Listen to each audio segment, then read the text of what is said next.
Hi friends, welcome to Speeding, Chapter 14. Ethan is gay. Pete has realized he's bi.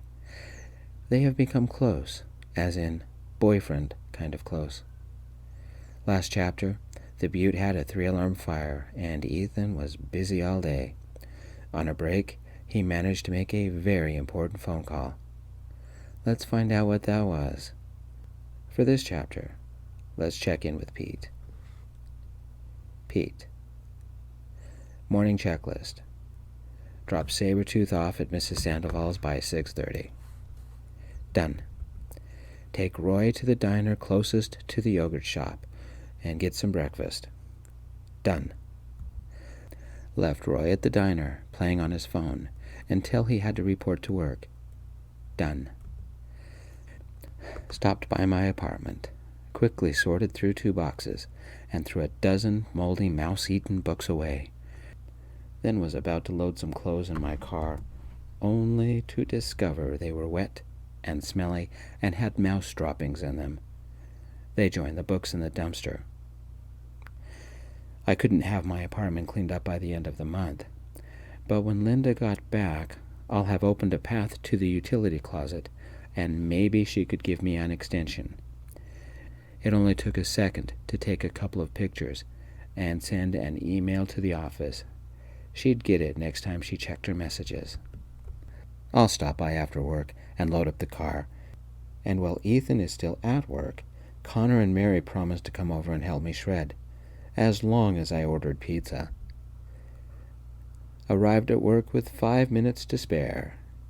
Done. My clean desk made me want to dance.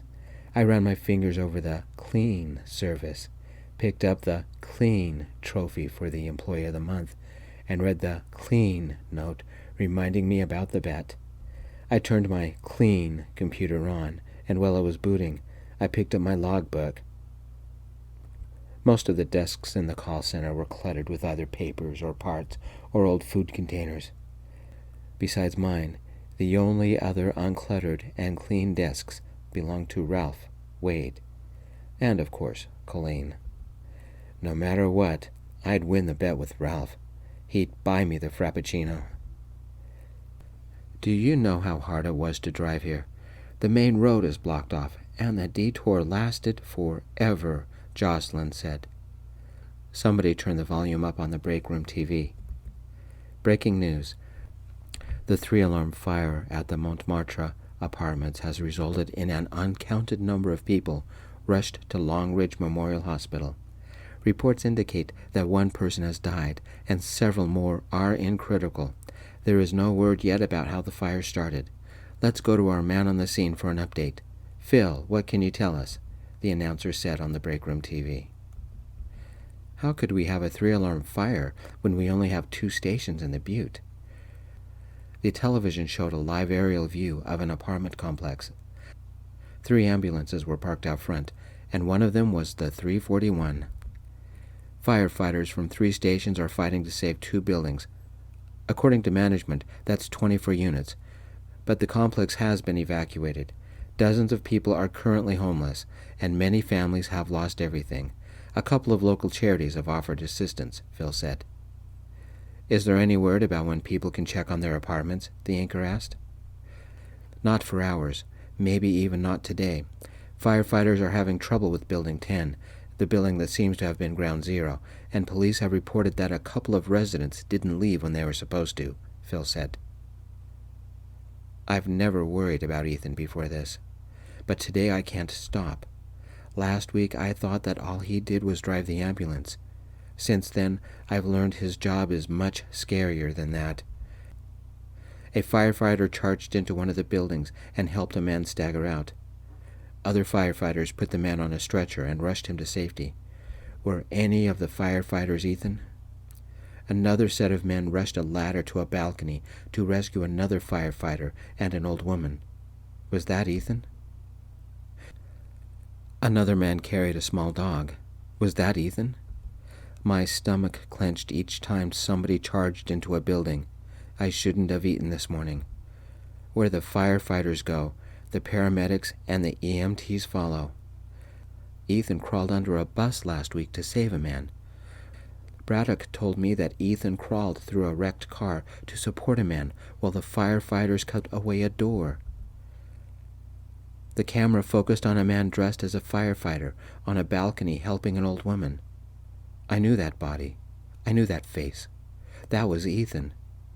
My God, had he charged into a burning building? He's a damn ambulance driver. They don't do dangerous stuff. Maybe they do, and I didn't know. EMTs do whatever it takes to get the patient to the hospital. My boyfriend is out there saving lives and risking his own. Should I call Ethan and make sure he's all right? I can't watch this anymore. I fled back to my desk, my clean desk, and picked up the next call. Sinclair Appliance Service Center, my name is Pete. If you could tell me your name and the problem, let's see if I can help you. My microwave won't turn on, and I bought it last week. It worked fine yesterday, a woman said. What kind of microwave is it, standalone or installed? It sits on my counter, she said.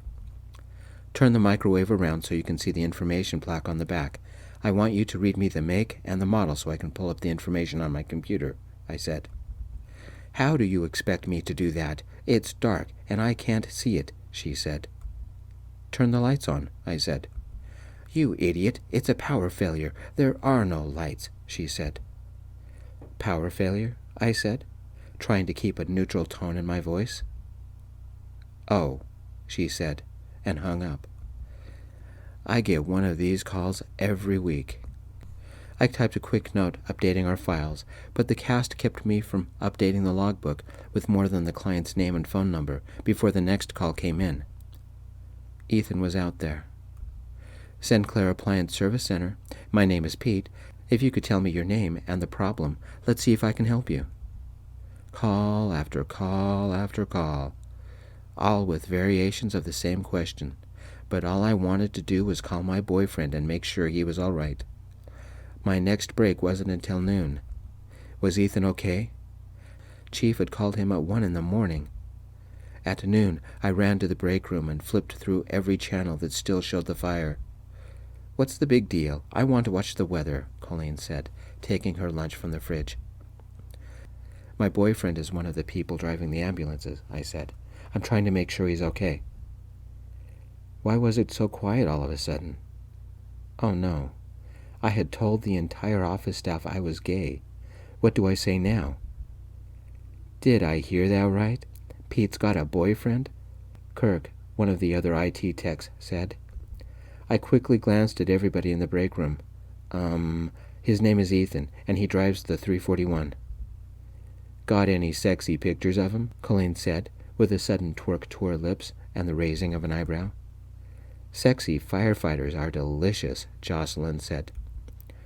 Aren't you married? What would your husband say? Ralph said. Pete, do you think we could borrow Ethan's fire hat for a weekend? Jocelyn said.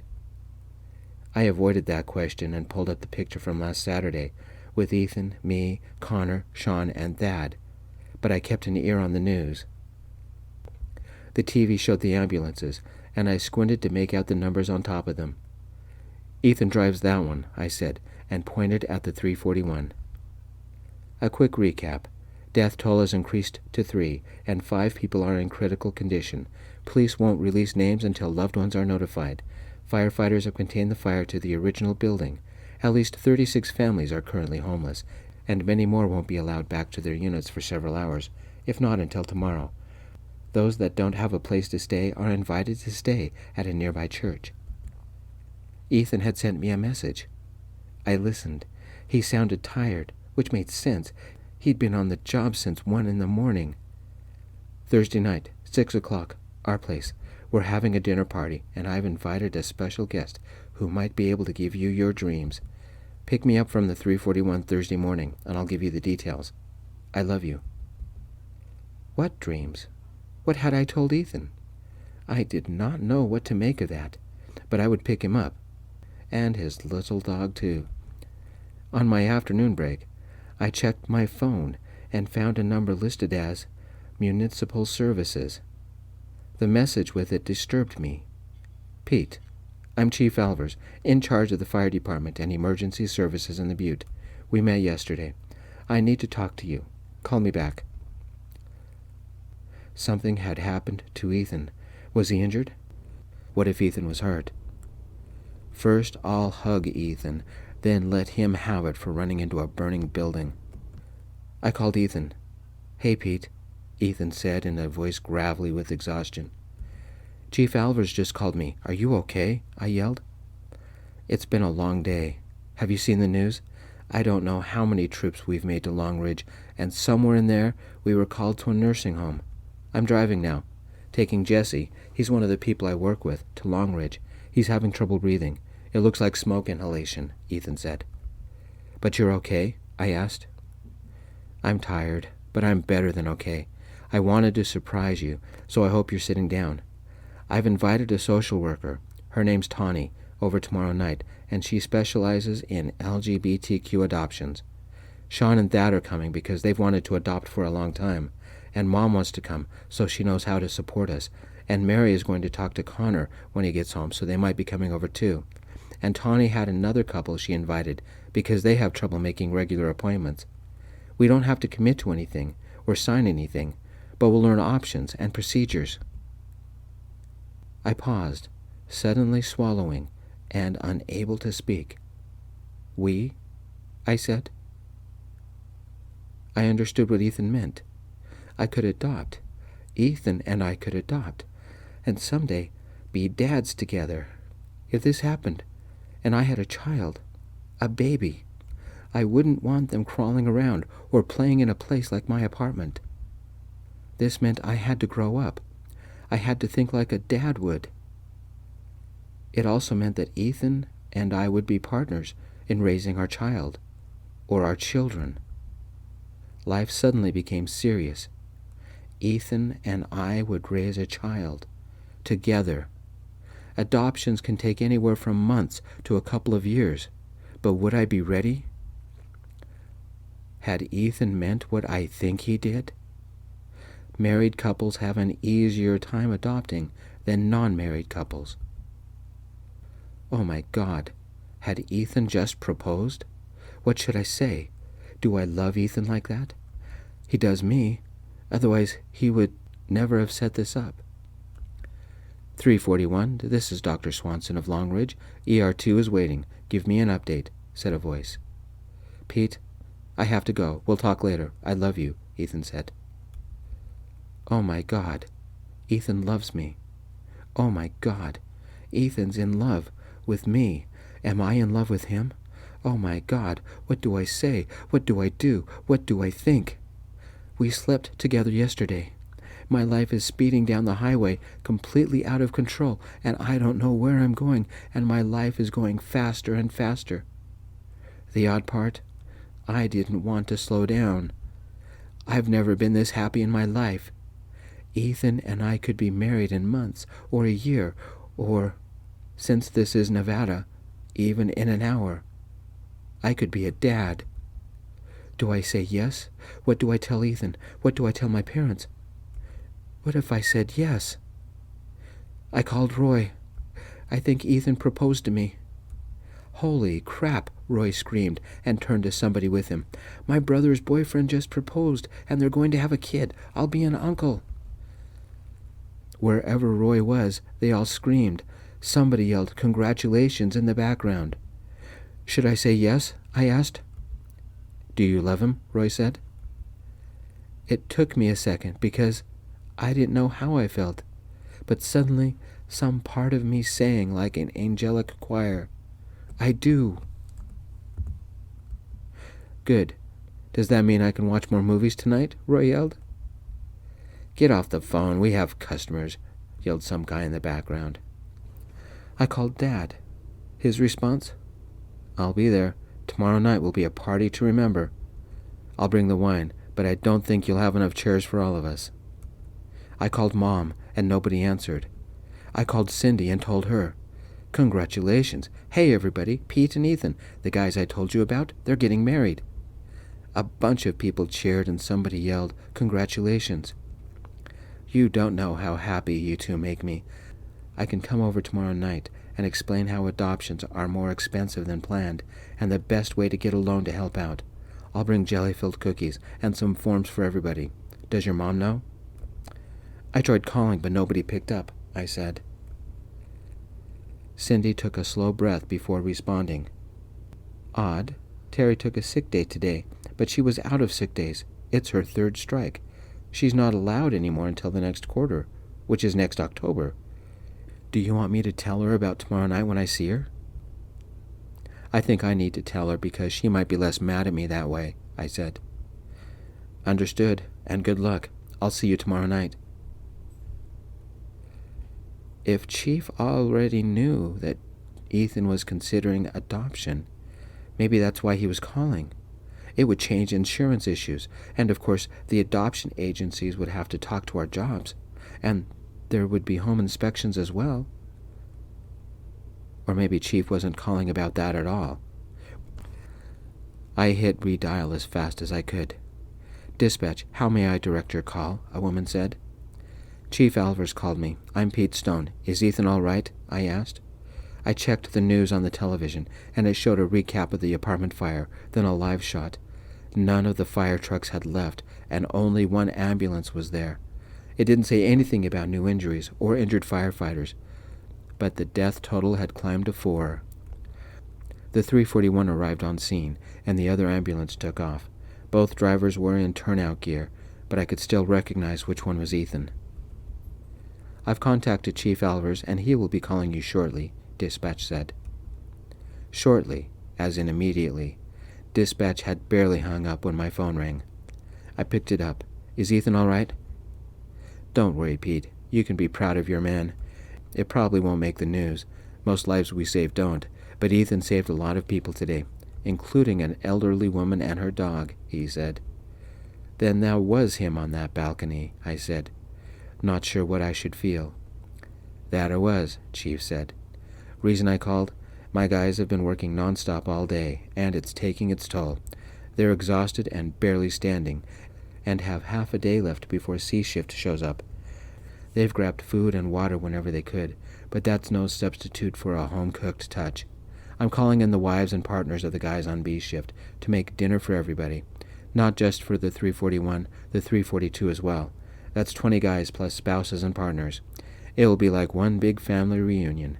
Mel, that's Lewis's wife, is in charge, and Christy, that's Bacon's wife, promised to get the grills fired up. Is there any way you can come and help? We'll feed you." "I can't cook like Ethan," I said. "Nobody around here, except maybe Mel, can. Ethan and the other ambulance drivers have been busier than the rest of us. Well, we took care of the fire, and the paramedics took care of the injured. Ethan, Lewis, Carlson, and Garrett not only had to take care of us, but somebody had to respond to the emergency calls in the rest of the butte. Those guys are standing only because of massive doses of caffeine. Can I tell Mel you'll help, and give her your number so we can coordinate everything?" "Tell her I'll be there after work, and to leave me a message about what she wants me to pick up on my way over. Break time has ended," I said. After work, I stopped by the store and picked up enough food to feed a starving army. That's what we had. I also called Mary and told her what was going on. She said that Connor and her would be there tomorrow night, and she suggested everybody bring ingredients for a massive stir-fry. Then I said, "Ethan proposed." Mary screamed. "Did you say yes?" "Didn't have time. He was called away," I said. There were 15 people at the station when I arrived, the wives or girlfriends of the firefighters. Except for Chief Alvers, I was the only man.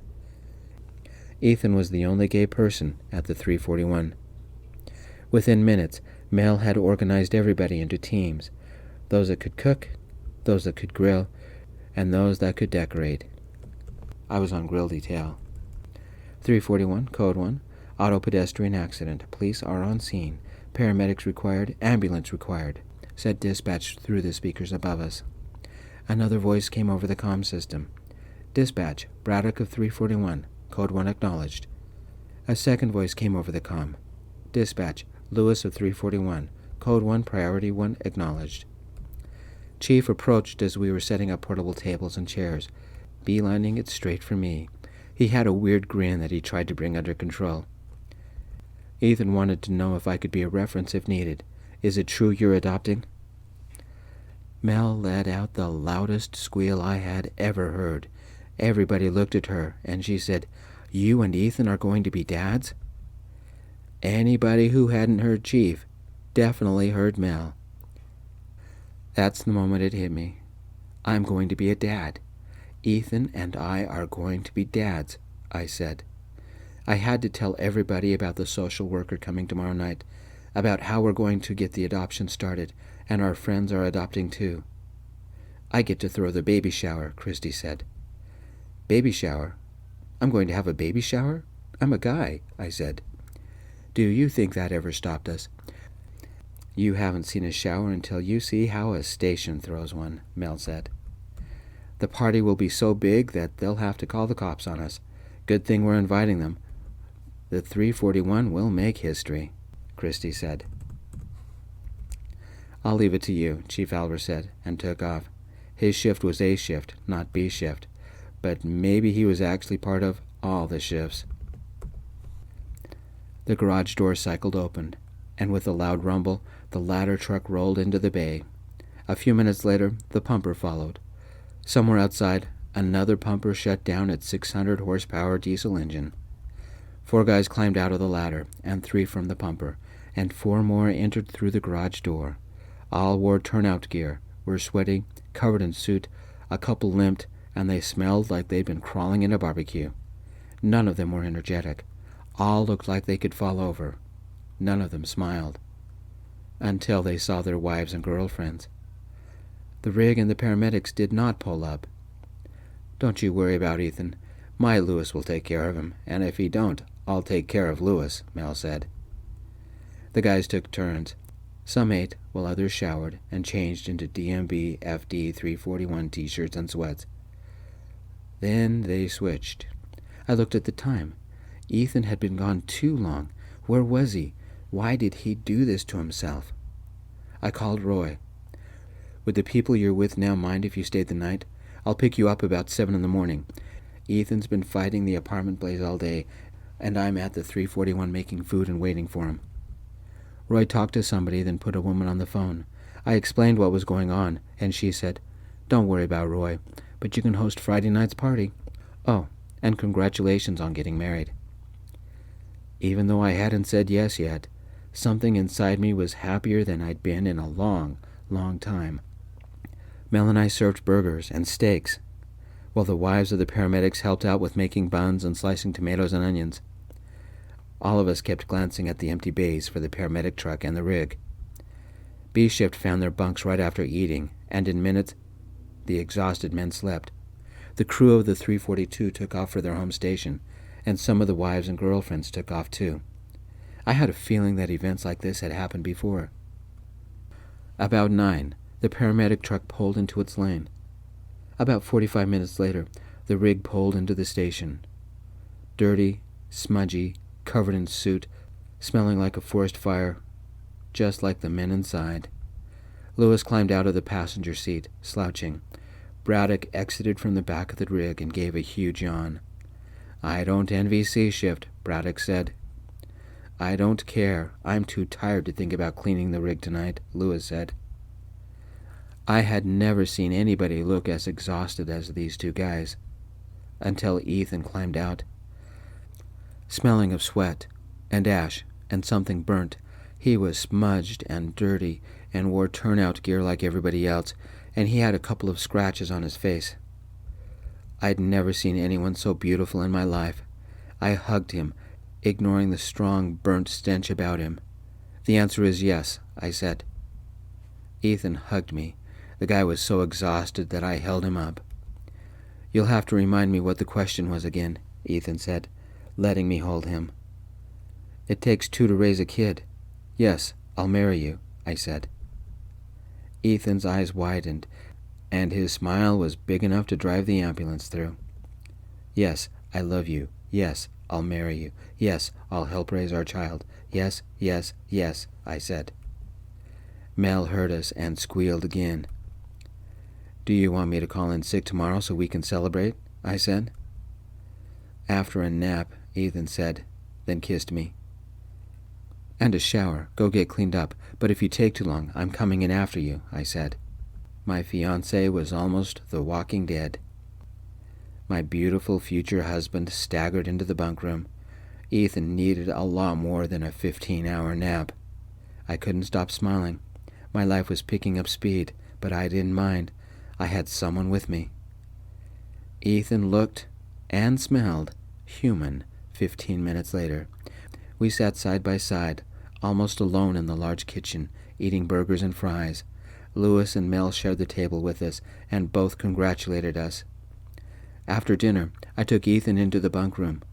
We took an empty bunk, and I laid down with him. We whispered together until Ethan fell asleep in my arms. 341, Code 1, automobile accident and a drunken brawl with injuries at Gordon's Brewery and Pub. Police are en route. Fire assistance required. Paramedics required. Ambulance required. What time is it? I mumbled. From a nearby bunk came another ragged voice. Dispatch, this is Clint of 341. Code 1 acknowledged. The bunk room went from calm to organized chaos in seconds. Ethan and the guys were suddenly alert. Some guy read from his phone. A drunk left the bar and drove into a parked car. Somebody was sleeping it off in the car. Who's fighting? Louis asked. Guess we'll find out, another guy said. Look who's sleeping in Ethan's bed, Braddock said. Do you always fall in love with the people we rescue? Bacon said, pulling on his turnout pants. Only the cute ones, Ethan said. That lets you out, Clint, Draper said. 911, Code 1, explosive methane in the pumper, Clint yelled, and ripped the loudest fart I have ever heard. Everybody groaned. Then the smell reached me. Clint, in front of my fiancé? Really? Ethan yelled. And I thought the fire smelled bad. Can I ride in the ambulance? Bacon said. Just practicing for the wedding, Clint said. Pete, you can stay here and sleep if you want, but your boyfriend is off to work. I checked my phone and glared at Clint. But you guys have only been asleep for a couple of hours. We might not make the big bucks on Earth, but we better get bonus points in heaven, Louis said. Ethan, rock, paper, scissors. Ethan did paper, Louis did scissors. Looks like I drive first this morning, Ethan said. In seconds, we had gone from complete calm to complete chaos and back to complete calm again. The trucks and rigs turned on the sirens and lights and were gone. How does Ethan do it? I snuggled into Ethan's fading warmth and fell asleep. I don't know when Ethan got back, but he lay beside me. The bunks were only twin-sized mattresses and could barely hold 2 people, as long as they didn't elbow each other. I didn't mind. Ethan whispered, Let's go get Roy and Sabretooth, then I'm sleeping until the party. You still smell like a campfire. Can't we hit snooze? I said. A wind chime sounded. Ethan's ringtone. Ethan pulled out his phone and kissed me. If we don't leave, Draper will start taking pictures, and Clint will make me clean the rig. 5 minutes, I whined. Ethan stared at his phone and called. Dispatch, this is Ethan of the 341.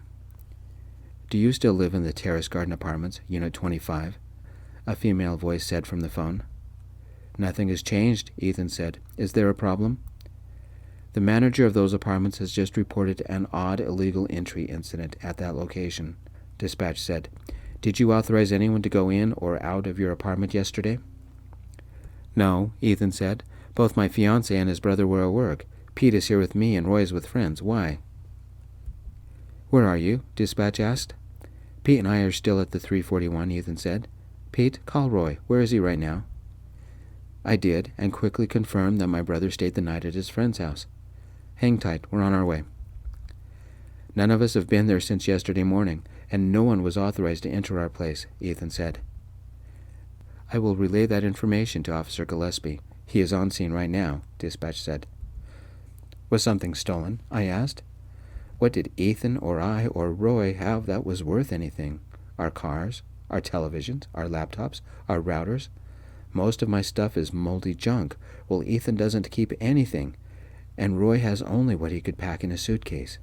Sabretooth was a registered purebred Shih Tzu and worth a couple grand, but the dog wasn't there. That's what you'll need to determine with Officer Gillespie, Dispatch said. Why would anyone steal from any of us? Ethan asked. Did you have any emergency cash lying around? I whispered. No, I prefer cards, Ethan whispered back. Did you or Roy? No. Maybe they wanted your bike, I asked. Ethan shrugged his shoulders. Will you be available to meet Officer Gillespie at your residence? Dispatch said. Ethan's jaw tightened, and he said, We'll be there in 15 minutes. Can you connect me? I will relay your number to him and have him call you, Dispatch said. Thanks, friends, for listening. If this chapter seems a little off, this last week I saved my file as my software displayed a pop-up notification, and guess what did the Mr. Freeze? The simultaneous action freaked my laptop, and a quick reboot later, I was back in business. Everything worked, except the file I had been saving. It was corrupted.